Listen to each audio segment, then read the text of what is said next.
Hello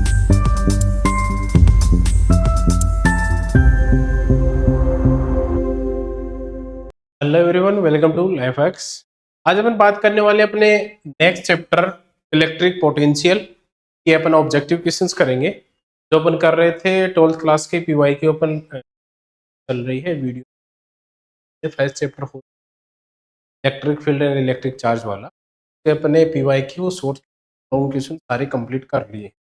अब अपना जो नेक्स्ट चैप्टर है वो है इलेक्ट्रिक पोटेंशियल। इसके लिए अपन इस वीडियो में ऑब्जेक्टिव डिस्कस करेंगे कि प्रीवियस ईयर में किस प्रकार के या किस टाइप के क्वेश्चन पूछे गए हैं। अपना चैप्टर है electrostatic potential and capacitor. Capacitor की भी इसमें आपको ऑब्जेक्टिव देखने को मिलेंगे एंड इलेक्ट्रिक पोटेंशियल, दोनों के कंबाइंड देखने को मिलेंगे। तो फर्स्ट क्वेश्चन पर चलते हैं। फर्स्ट क्वेश्चन क्या दिया हुआ आपके पास, which is the following is not the property of equipotential surface. ठीक है, सबसे पहले तुम्हें यह पता होना चाहिए potential surface. Equipotential surface का मतलब है ऐसी सरफेस जिसके हर पॉइंट पे पोटेंशियल इक्वल हो। जैसे किसी पॉइंट चार्ज से मैं इक्वी पोटेंशियल सरफेस बनाना चाहूंगा, उसकी इक्वी पोटेंशियल सरफेस जैसे इक्वल डिस्टेंस, ये इक्वी पोटेंशियल क्यों, वी का फॉर्मूला होता है A Q by R, equal R distance. ये डिस्टेंस सबके लिए पॉइंट पे, इन पॉइंट पे वी सबके लिए सेम होगा और वो क्या होगी मेरी पोटेंशियल सरफेस। ठीक है, तो अपन ऐसे इक्विपोटेंशियल सरफेस बना सकते हैं। डेफिनेशन याद रखना, इक्विपोटेंशियल सरफेस वो होती है जिसके हर पॉइंट पे पोटेंशियल की कांस्टेंट मिलेगी।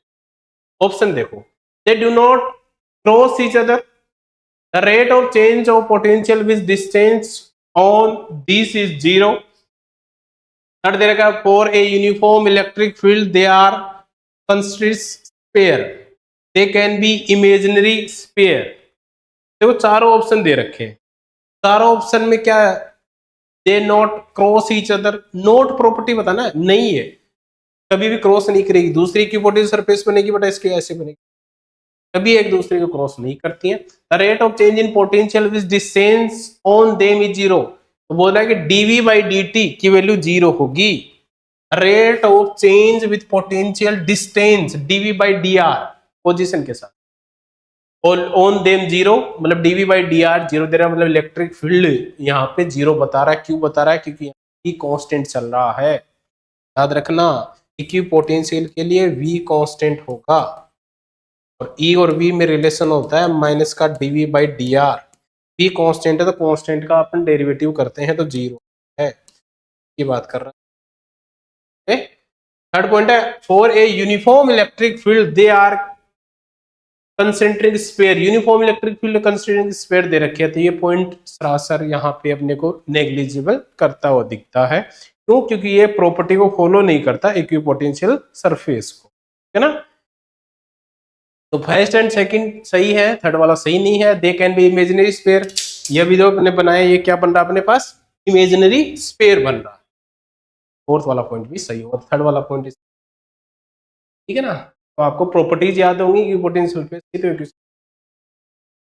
चलो नेक्स्ट क्वेश्चन पे चलो। इक्विपोटेंशियल सरफेस का ये are closer in region of large electric field compare to region of lower electric field. Are closer in region of large electric field, मतलब इलेक्ट्रिक फील्ड ज्यादा है, कंपेयर करेंगे किससे, जहां इलेक्ट्रिक फील्ड अपने पास कम दिया हुआ है। ठीक है, next question, will be next option, we will be more crowded near sharp edge of a conductor.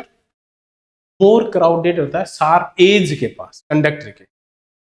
We will level equally paste, equally बटा हुआ, इक्वली मतलब अलग अलग चार्ज के लिए अलग अलग डिस्टेंस पे अलग अलग वैल्यू, इक्वली बराबर बटा हुआ, बराबर। Both A and B are correct. देखो इक्विपोटेंशियल सरफेस बना रहे हो, बता दिया हर पॉइंट पे पोटेंशियल क्या होगा, इक्वल होगा।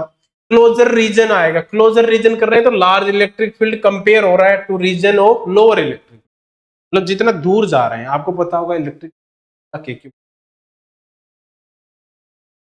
या पास आओगे अपने पास सीधे से इलेक्ट्रिक फील्ड चेंज होगा, कंपेयर करोगे टू रीजन। तो सिंपल सी बात ये भी है कि पोटेंशियल के लिए आपने ई भी लिखोगे, वो भी क्या होगा, ई क्या होता है इक्विपोटेंशियल सरफेस, कभी निकाला था बेटा, जीरो, है ना। सेकंड है, we will be more crowded. आपको पता है कि more crowded of the edge of sharp conductor, conductor के एज पे कभी भी ऐसे बनाते हैं ना अपन, कोई भी कंडक्टर का ऐसे एज है तो उस पर मैक्सिमम चार्ज उसके एज पे कॉर्नर पे, यहाँ चार्ज ज्यादा रहेगा कंपेयर टू यहाँ, चार्ज ज्यादा रहेगा, बस सिंपल सा के क्यू बाई आर, पोटेंशियल ज्यादा रहेगा। के क्यू बाई आर स्क्वायर की बात करोगे यहाँ पे क्या ज्यादा रहेगा, उसका इलेक्ट्रिक फील्ड। लेकिन इस पॉइंट के लिए बात करो, पोटेंशियल सर्फेस इस पॉइंट के लिए बात, मोर क्राउडेड होगा नियर टू एज, ये पॉइंट भी सही है तो फर्स्ट एंड सेकंड सही है, तो कौन सा आ जाएगा, fourth option A and B are correct है। We will never the equally split, बराबर बटा होता है, we will never be equally, equally नहीं बटा होता है, इक्वली नहीं बटा होगा तो charge equally distribute, equally distribute नहीं होगा तो मतलब वहां पे आपको वी सेम देखने को नहीं मिलेगा, और वी सेम देखने को नहीं मिलेगा तो वहां इक्विपोटेंशियल सरफेस का जो प्रॉपर्टीज है वो उसको फॉलो नहीं, ठीक है। नेक्स्ट क्वेश्चन पे चलो, if a unit positive charge है अपने पास is taken from one point to another point over an equipotential surface, एक इक्विपोटेंशियल सरफेस दी हुई है क्वेश्चन में, और एक पॉजिटिव चार्ज को अपन ए पॉइंट से बी पॉइंट तक लेके जा रहे हैं, ठीक है। इक्विपोटेंशियल सरफेस दी हुई है, पॉइंट को ए से बी तक लेके जा रहे हो, इक्विपोटेंशियल सरफेस का भी आपने क्या पढ़ा है कि मेरे पास क्या होगा, वी सेम, इक्विपोटेंशियल सरफेस मतलब वी। अब वी कांस्टेंट के अंदर आप किसको लेके जा रहे हो बेटा, कोई भी चार्ज पार्टिकल है, यहाँ चार्ज पार्टिकल क्या दिया हुआ है, पॉजिटिव चार्ज पार्टिकल दिया हुआ अपने पास, तो देखो क्या होगा, एक फॉर्मूला भी याद रखना, P is equal to W by Q, best formula है, ये अप्लाई होगा यहाँ। Work is done on the charge, work is done by the charge, work done is constant, और नो वर्क इज क्या दे रखा है, नो वर्क इज डन। अब बात करेंगे नो वर्क इज डन, अब सिंपल सा ना ये फॉर्मूला निकाल दे तब क्या लिखते हैं इसको, मैं डेल के साथ लिखता हूँ, del V is equal to del W by Q, okay. अब यहां मैं वर्क डन निकालूंगा, मेरे पास क्या आएगा, Q del we.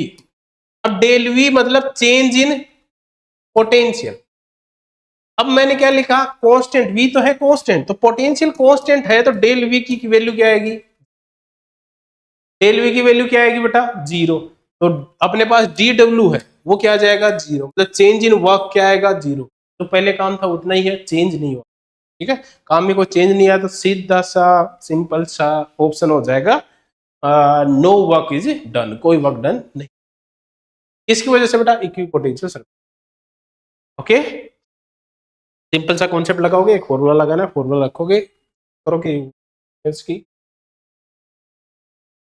Next question, the electric potential on the axis of electric dipole at the distance r from the center of V, then the potential at the point at the same distance on the equatorial line will be। देखो question को वापस repeat करो, क्या दिया हुआ है, electric potential on the axis of electric dipole, dipole का मतलब समझते हो ना बेटा, दो इक्वल चार्ज, दो इक्वल मैग्नीट्यूड के अपोजिट चार्ज, है ना, at the distance R, R distance पर रखे हुए हैं, for the center is V, from its center, अरे इसके सेंटर पे क्या है, वी दिया हुआ आपको, ठीक है, पोटेंशियल दिया हुआ है V capital, the potential at the point at the same distance on its equatorial line, equatorial line का मतलब जहां वी क्या हो, कांस्टेंट हो, उसकी वैल्यू क्या हो, पोटेंशियल बताना आपको at a point at the same distance on its equatorial line, equatorial line से इसकी सेम डिस्टेंस क्या होगी, समझ लो।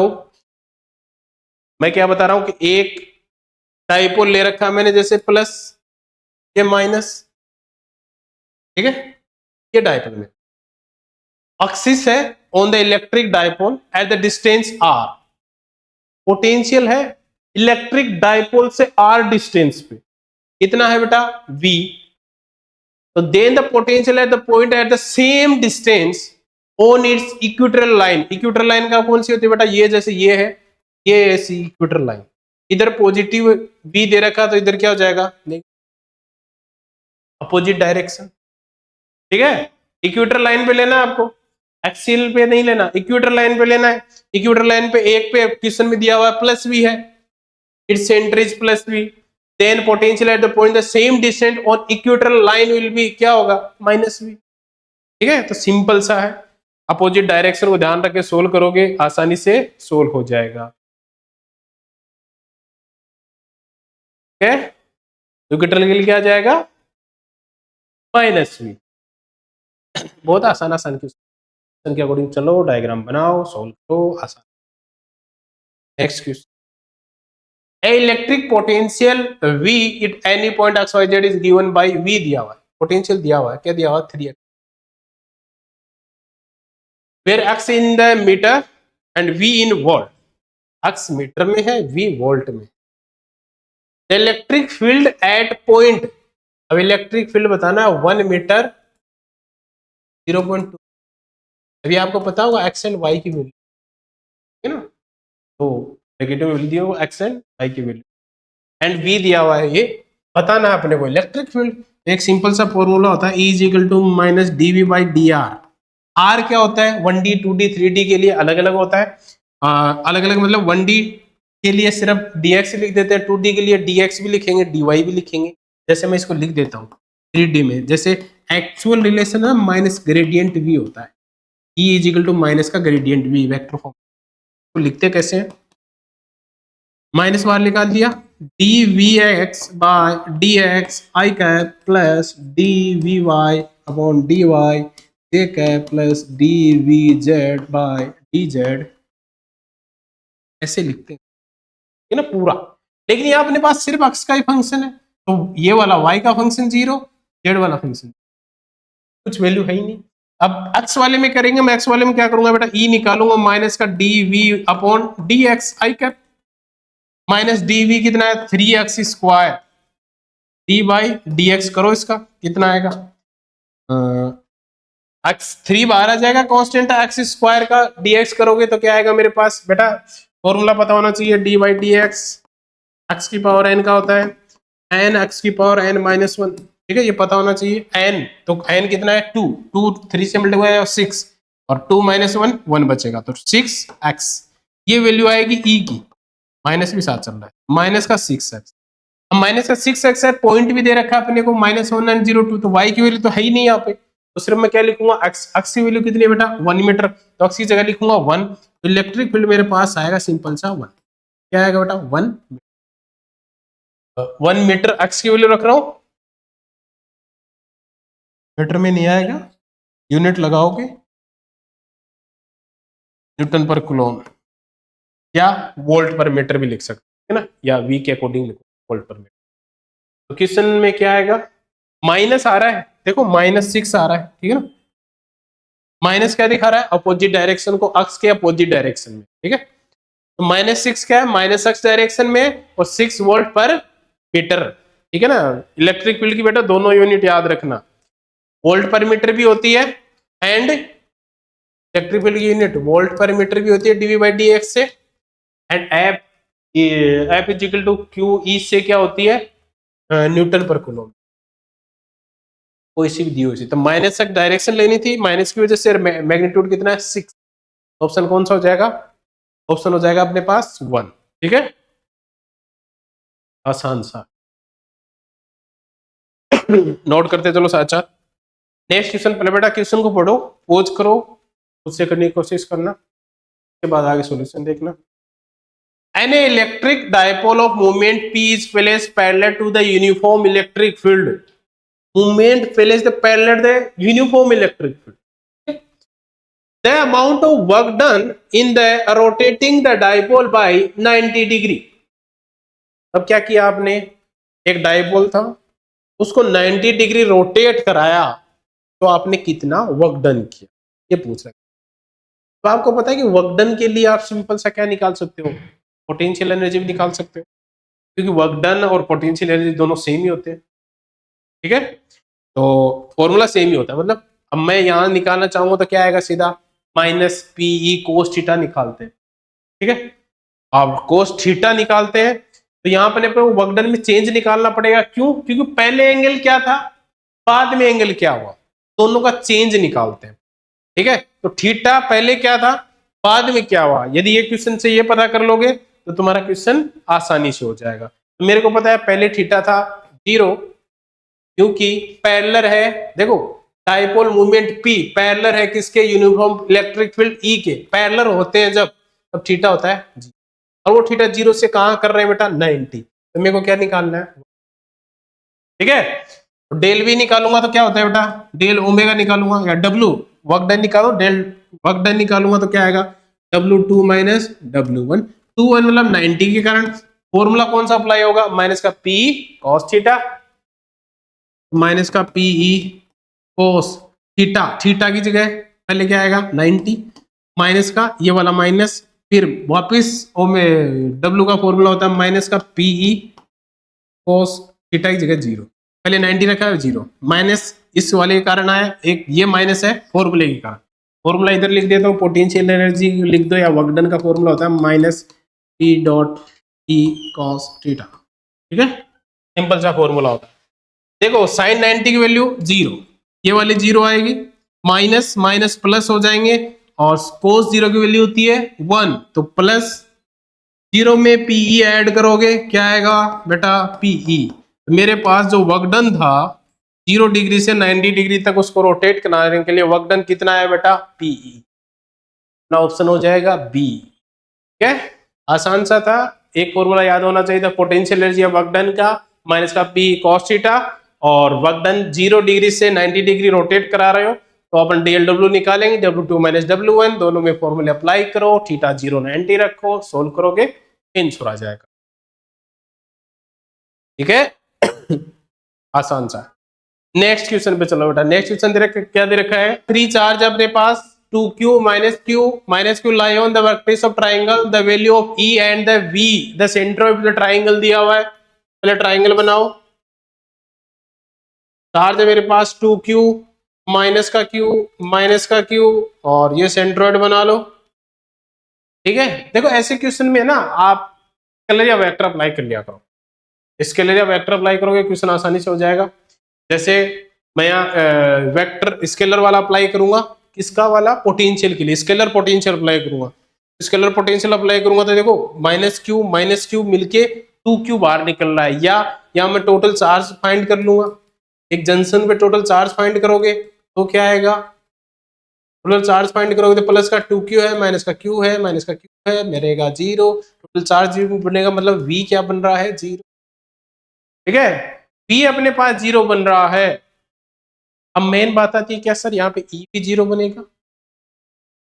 अब E को निकालने के लिए अपने को क्या बताना चाहिए बेटा, दोनों डिस्टेंस, ठीक है, ये डिस्टेंस, क्योंकि वेक्टर क्वांटिटी लेंगे उसको, इलेक्ट्रिक फील्ड के वेक्टर क्वांटिटी लेंगे तो दोनों डिस्टेंस पता होंगी तभी जाके सोल्व होगा।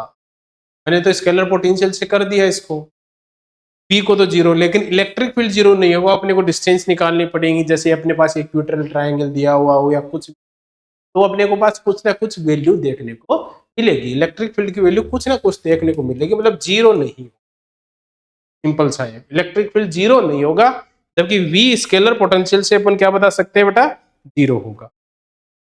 और कैसे बता देता हूं मैं कि V 0 होगा, क्योंकि कैंसिल आउट कर देता है एक दूसरे ना, डायरेक्शन से कैंसिल आउट कर देता है। और सिंपल सा है कि स्केलर पोटेंशियल की बात करेंगे तो हमेशा प्रोपोर्शनल देखो KQ/R, ये Q नेट है ना, प्रोपोर्शनल होता है स्केलर पोटेंशियल।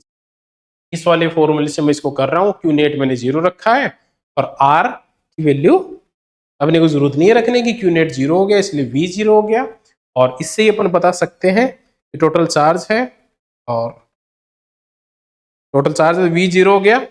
और फील्ड की यदि बात करें, वेक्टर सम की बात करें तो वो क्या है 0 नहीं होगा, एक दूसरे को कैंसिल आउट नहीं करेंगे, क्योंकि वेक्टर सम अलग होते हैं और स्केलर सम अलग, यहाँ कुछ ना कुछ वैल्यू आएगी, सिंपल सा ये लिखा हुआ ये ऑप्शन हो। नेक्स्ट क्वेश्चन देखो बेटा, बहुत ही अच्छा क्वेश्चन दे रखा है, सॉलिड स्फीयर है, कंडक्टर प्लस एक सॉलिड स्फीयर है जिसपे अपने के पास चार्ज दिया हुआ है,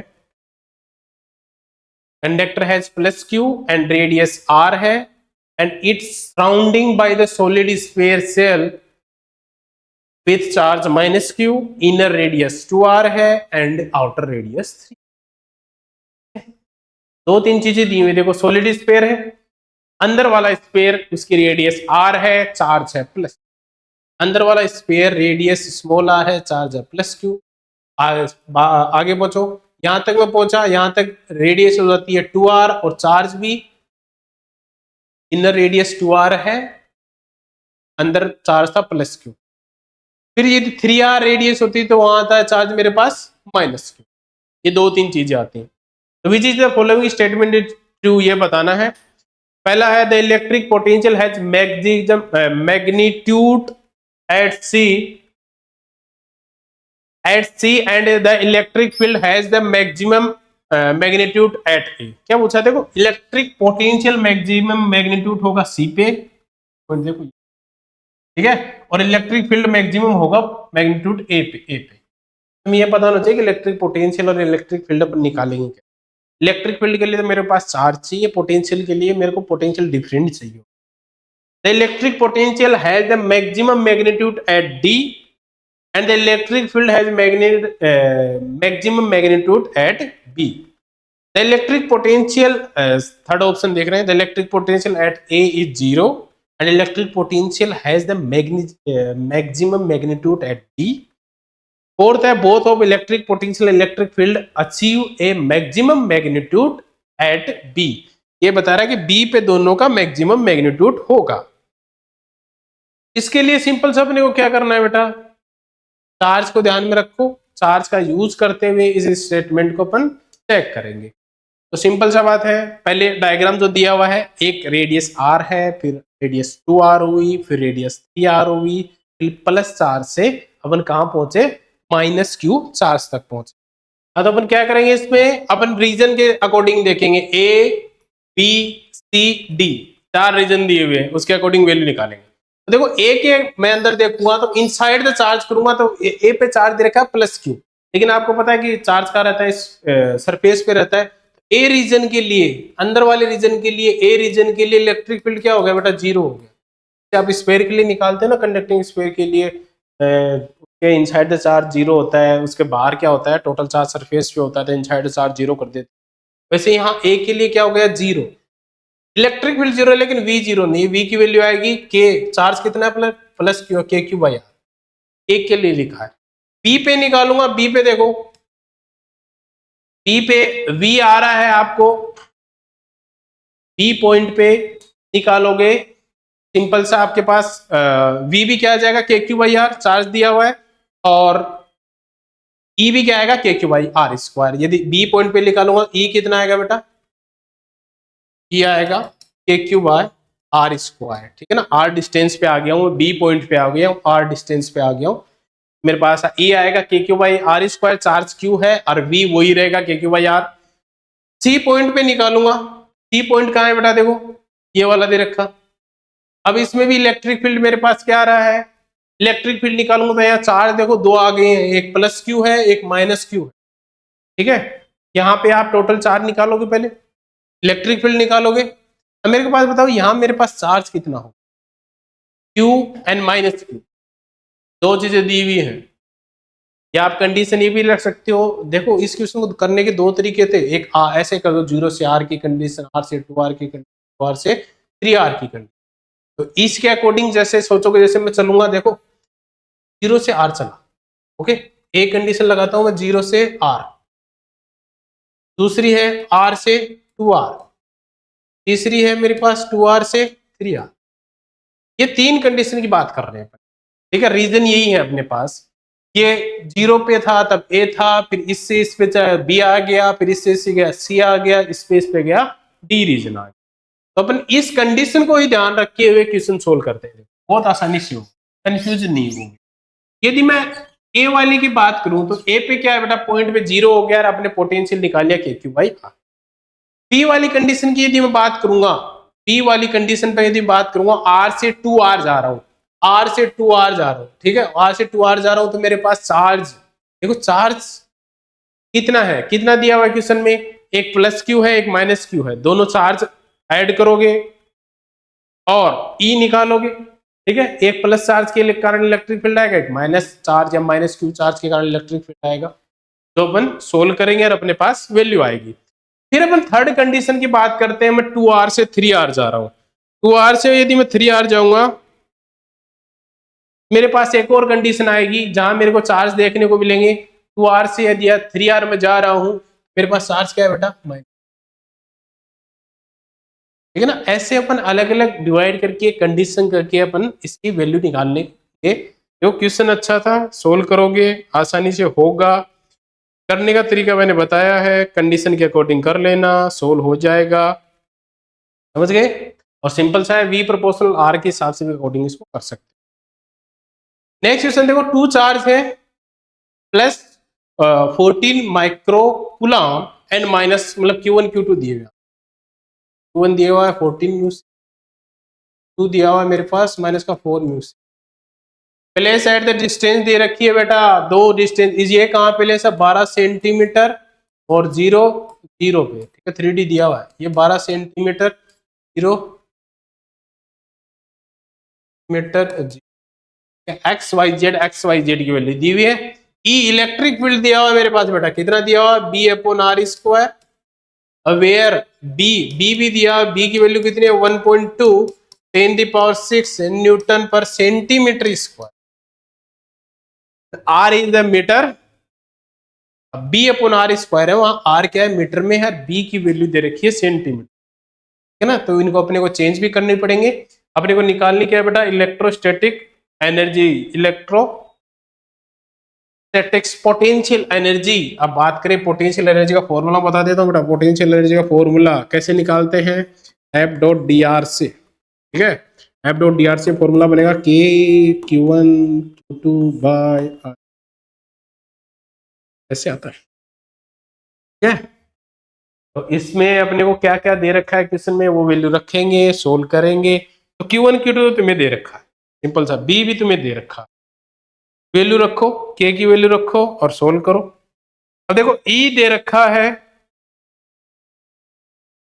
ठीक है। अब मेन बात है, एक तो इलेक्ट्रोस्टैटिक फोर्स तो निकाल लिया मैंने, इलेक्ट्रोस्टैटिक फोर्स के कारण मेरी पोटेंशियल एनर्जी आ गई, ये निकाल लोगे, वैल्यू दे रखी है, रखोगे, सोल्व कर लो।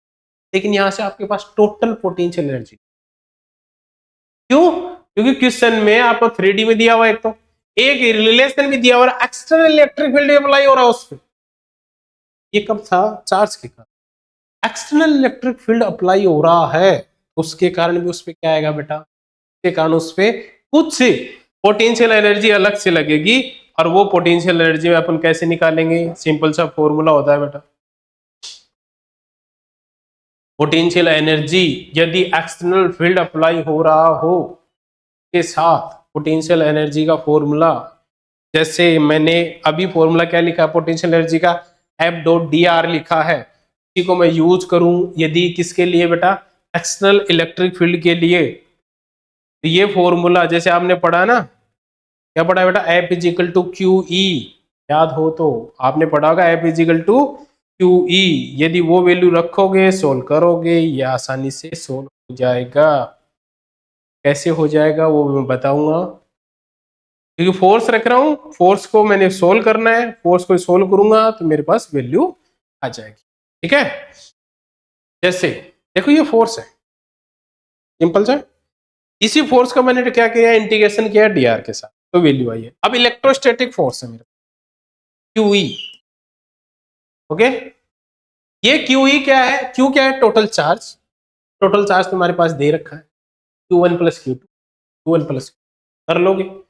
ई, ई क्या दिया हुआ है मेरे पास, बी अपॉन आर स्क्वायर, अब बी अपॉन आर स्क्वायर जो दिया हुआ है, लेकिन ये एफ है, लेकिन इसका मेरे को क्या करना पड़ेगा बेटा, डी आर भी करना पड़ेगा।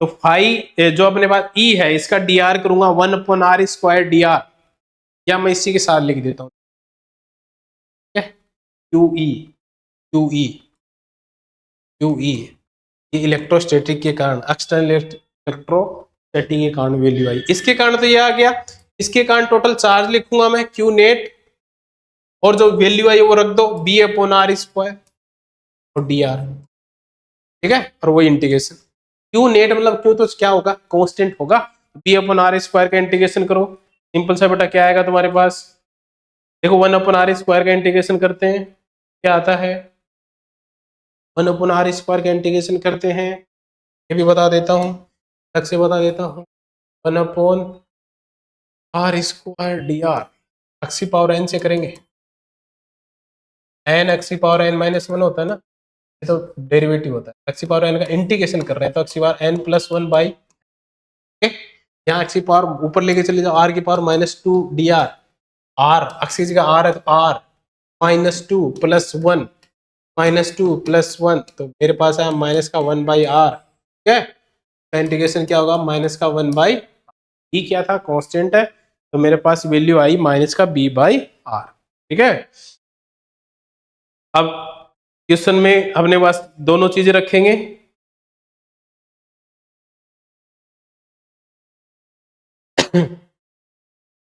वैल्यू रख दो, बी बाहर चला गया, मेरे पास एक फॉर्मूला बना है यू इज इक्वल टू, देखो ये क्वेश्चन अच्छा है, बड़ा क्वेश्चन है, लेंथी क्वेश्चन है, आर स्क्वायर तो ऐसे कैसा है प्लस क्यू जो टोटल चार्ज है, देखो 10 माइक्रो माइनस ये कितना 10 बनेगा, 14 माइनस का 4 ऐड करोगे तो 10 बनेगा, यूनिट तुम 10 माइक्रो कूलम रख सकते हो। और बी की वैल्यू तुम्हें क्वेश्चन में दी हुई है और इसकी वैल्यू आ गई बी अपॉन आर लिख देता हूं मैं।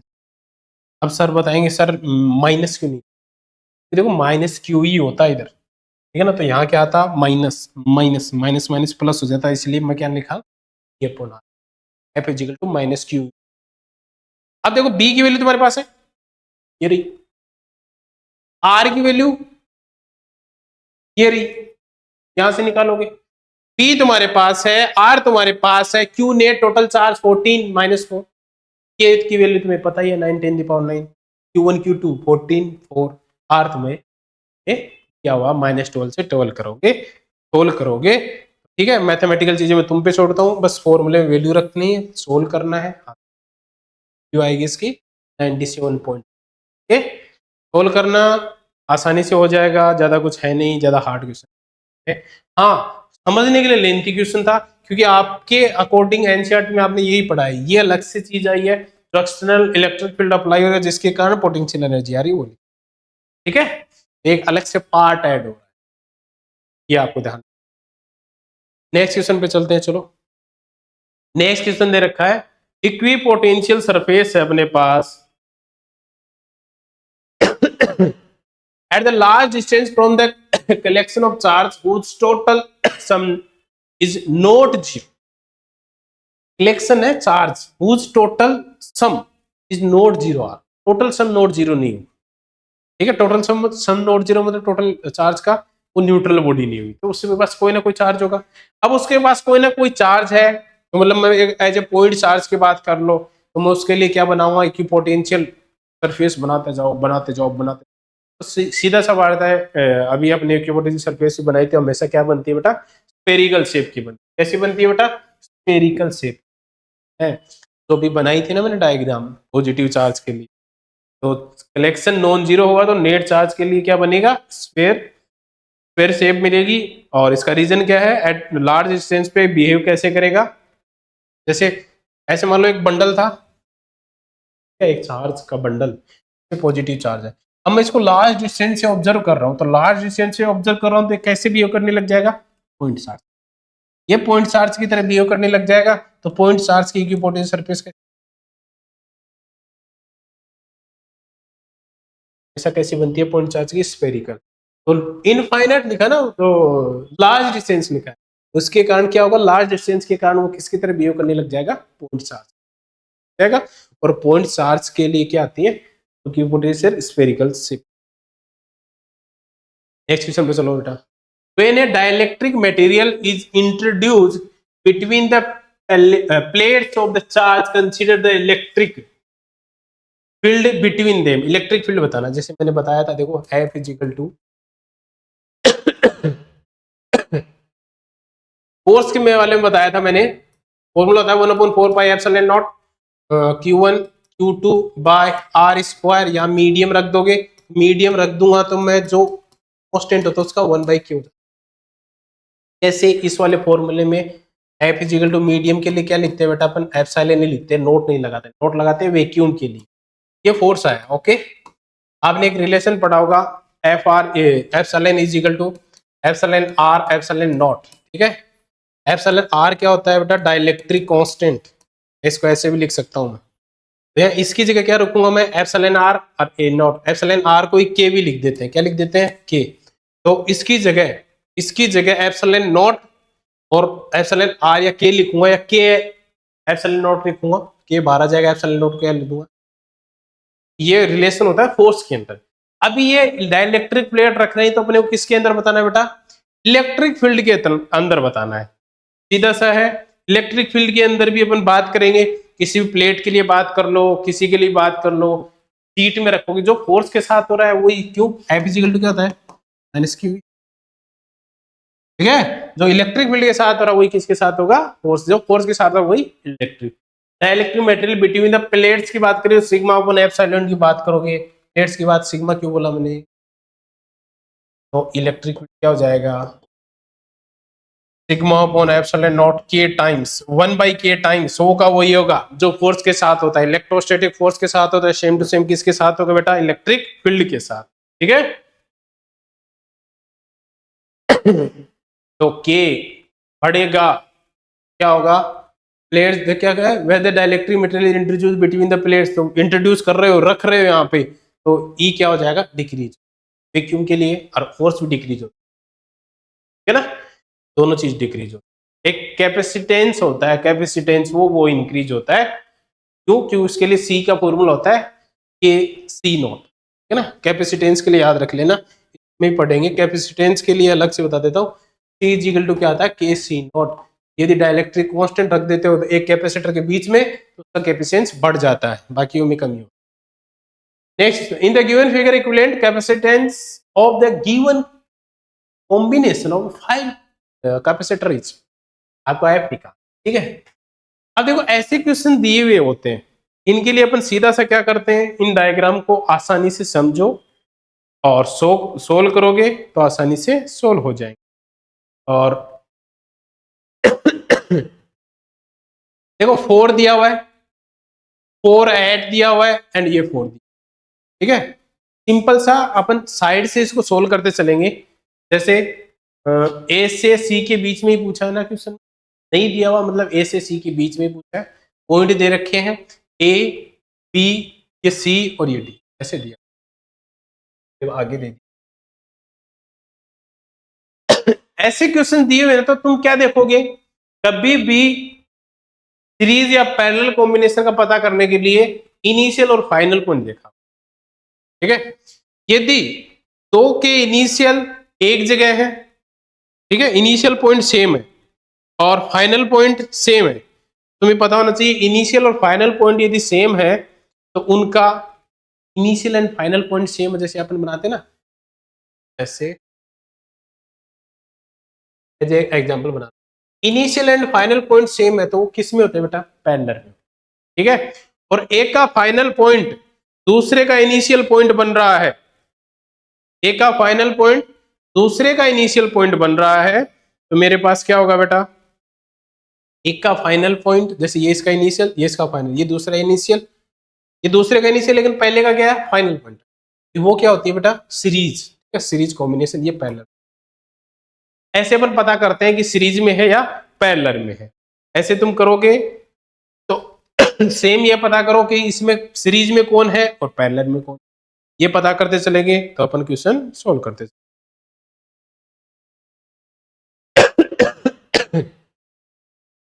अब देखो इस क्वेश्चन को आगे से स्टार्ट करो या पीछे से स्टार्ट करो।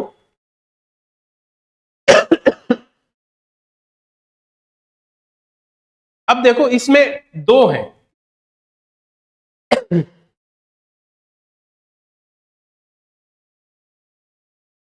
इसमें मेरे पास एक दे रखा है एट म्यू एफ, देखो इसको मैं अलग से भी बना सकता हूँ इस डायग्राम, तो आप और समझना चाहो तो देखो 4 म्यू एफ, ऊपर वाले की बात कर रहा हूँ, इसकी बात कर रहा हूँ, ये 4 म्यू एफ है, ये 4 म्यू एफ है, ये वाला 4 म्यू एफ है, ये वाला 4, ये अपने को दिए हुए।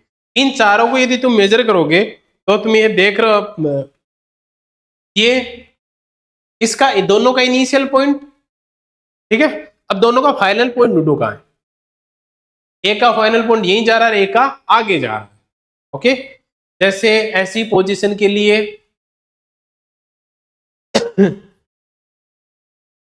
एट म्यू एफ इसके बीचों बीच है, और सिंपल सा ऐसे क्वेश्चन को करने के लिए ना अपने को सीधा सा कॉन्सेप्ट लगाना होता है। देखो ये इसका इनिशियल, ठीक है, ए बी सी डी से बात करो, ये ए पॉइंट, बी पॉइंट और सी और डी पॉइंट, ठीक है, ए बी सी डी ऐसे पॉइंट बता रखे। तो सिंपल सा क्या करोगे, पहले 4 वालों को देखो, 4 4 एंड 4 ये दिए हुए अपने पास। क्वेश्चन में गया किधर से हूं मैं, ए से बी, बी से सी, सी से डी जाऊंगा, ए बी सी डी से चल रहा हूं, डायग्राम में दिया हुआ है। तो पहले आएगा 4 4 4 और 4, वापिस डी से ए आर, तो 4 है मेरे पास 4, और है किसमें बेटा, सीरीज में, देख रहे हो, इसके आगे मैं ऐसे चल रहा हूं, ऐसे चल रहा हूं, देखो वापिस बनाता हूं। ये तुमने ये पहचान लिया ना, तो तुम आसानी से कर दोगे। तो तुम्हारे पास 4 है, और चारों किस में है, 4 है, एक के बाद देखो यहां पॉइंट छोड़ो, ये आ रहा है एक, ठीक है ऐसे, ये आ रहा है एक ऐसे, ये पॉइंट है, ये दोनों पॉइंट के बीच बनाना है, तो ये इसके सीरीज में, ये वाला इसके सीरीज में, और ये और ये दोनों एक दूसरे के पैरेलल में। सीरीज के लिए कौन सा formula, 1/c1 + 1/c2, 1/c is equal to, ठीक है, ये तो पता होगा ना कि कैपेसिटर सीरीज के लिए फॉर्मूला क्या होता है, 1/c is equal to 1/c1 + c2, 1/c is equal to 1/4 + 1/4, 4 LCM आया 2/4, 1/2, तो c आया मेरे पास 2, माइक्रो में है ना, माइक्रो। सेम ये 2 आया है, तो इसके लिए भी क्या आएगा 2, तो मतलब इसको c इक्विवेलेंट 1 लिख देता हूँ, ये c इक्विवेलेंट 2 भी क्या आएगा, सेम इसके जैसे सोल्व करोगे। अब ये दोनों पैरेलल है, तो पैरेलल कॉम्बिनेशन के लिए c का फॉर्मूला क्या होता है, c1 + c, 2 + 2 कितना बना, 4 माइक्रो फैराड, 4 माइक्रो फैराड इसका, है ना। तो ऐसे क्वेश्चन के अकॉर्डिंग ही चलो, ज्यादा नहीं, क्वेश्चन के अकॉर्डिंग जैसे जैसे बता रहा है वैसे वैसे चलते रहो, आपका क्वेश्चन आसानी से। नेक्स्ट क्वेश्चन पे चलो बेटा। When air is replaced by the dielectric medium of dielectric constant K and the force of attraction between the two charge Q and Q2 separated by a finite distance d, देखो अभी तो बताया था आपको F जो क्या होगा बेटा, F नोट का K टाइम्स हो, ठीक है ना। डाइलेक्ट्रिक कांस्टेंट रख दोगे तो होगा क्या बेटा, डाइलेक्ट्रिक कांस्टेंट रखा आपने, तो वैक्यूम में फोर्स है, डाइलेक्ट्रिक कांस्टेंट का तो मीडियम का फोर्स है, तो 1/k टाइम्स हो जाता है, जो एक्चुअल फोर्स था उसका क्या हो जाता है बेटा, 1/k टाइम्स हो जाता है। तो आसानी से सोल्व हो जाएगा, तो 1/k टाइम्स कर लोगे तो डिक्रीज हो जाएगा k टाइम्स, पाई में है ना तो डिक्रीज होता, मल्टीप्लाई में तो इंक्रीज k टाइम्स होता, डिक्रीज k टाइम्स, है ना, decrease k times. Two parallel plate capacitor X and Y हैं, have the same area of plate and the same separation between plates, same separation है, same area है। X has the air and Y has the dielectric of constant 2, K की value 2 दी रखी है, second के लिए Y के लिए K कितना दिया हुआ बेटा, 2 दिया। They are connected in series and battery of 2 volt 12 voltage की बैटरी से सीरीज में कनेक्टेड है। The ratio of electrostatic energy stored in X and Y, तो X एंड Y में क्या बताना अपने को, रेशियो बताना है इलेक्ट्रोस्टैटिक एनर्जी। सबसे पहले एक चीज मैंने अभी बताई थी, C इज इक्वल टू क्या होता है बेटा, K C, ठीक है। K क्या है, डाइलेक्ट्रिक कांस्टेंट, ये Y के लिए है, और X में अपने कुछ नहीं रखा है। अब बात करते हैं पोटेंशियल एनर्जी के फॉर्मूले, ठीक है। पोटेंशियल एनर्जी का फॉर्मूला याद होना चाहिए बेटा, सबको उंगलियों पे फॉर्मूले याद होने चाहिए, ठीक है। अब यहाँ बात कर रहा हूं मैं C की, तो एक फॉर्मूला था Q²/2C या ½CV², कोई सा भी फॉर्मूला यूज कर सकते। मेरे पास कौन सा फॉर्मूला है यहाँ पे, Q²/2C। तो मैं यहाँ बता सकता हूं कि पोटेंशियल एनर्जी, यहाँ पोटेंशियल एनर्जी, देखो 2 पैरेलल प्लेट कैपेसिटर थे, X एंड Y है, द सेम एरिया है, प्लेट्स है, द सेम सेपरेशन है, मतलब बीच की डिस्टेंस दोनों की सेम है, सेम एरिया पे है, मतलब लगभग सेम इक्वल है एक दूसरे के साथ C, बस एक C के बीच में इसने क्या रख दिया, डाइलेक्ट्रिक रख दिया, दूसरे C के बीच में डाइलेक्ट्रिक नहीं रखा। तो मतलब Q, अब आपको ये बताना है, सेम है इक्वल डिस्टेंस पे, तो उस पे चार्ज क्या होगा बेटा, सेम चार्ज क्या होगा, दोनों में सेम ट्रांसफर होगा, सेम डिस्टेंस पे, बिटवीन डिस्टेंस यदि मैं बात करूंगा तो कैपेसिटेंस में फर्क आएगा, और कैपेसिटेंस में फर्क आएगा वो अपन निकालेंगे यहाँ से। कैसे निकालेंगे बेटा, अपने को पता है कि यहाँ से मैं लिख सकता हूँ, यदि ये कांस्टेंट है टू भी कांस्टेंट है, तो पोटेंशियल एनर्जी प्रोपोर्शनल होती है 1/c की। ये बताओ, ये चीज समझ में आई? पोटेंशियल एनर्जी किसके प्रोपोर्शनल होगी? 1/c के। यहाँ 1/c के प्रोपोर्शनल हो गई, तो x एंड y है, दोनों के लिए अलग अलग निकालो। तो ux के लिए प्रोपोर्शनल लिख सकता हूँ 1/c, ठीक है। uy के लिए लिखूंगा प्रोपोर्शनल 1/c, लेकिन c के साथ क्या आएगा? के सी आएगा। यहाँ पे के सी आएगा, तो के की वैल्यू कितनी दे रखी है बेटा? 2, तो के की वैल्यू रख दोगे प्रोपोर्शनल 1/2c, ठीक है ना। और ux/uy निकाल लो, ux/uy निकाल लो। ux/uy कितना आएगा? 1/c, या 2c ऊपर चला जाएगा, 2/1 रेशियो आ जाएगा 2:, ओके।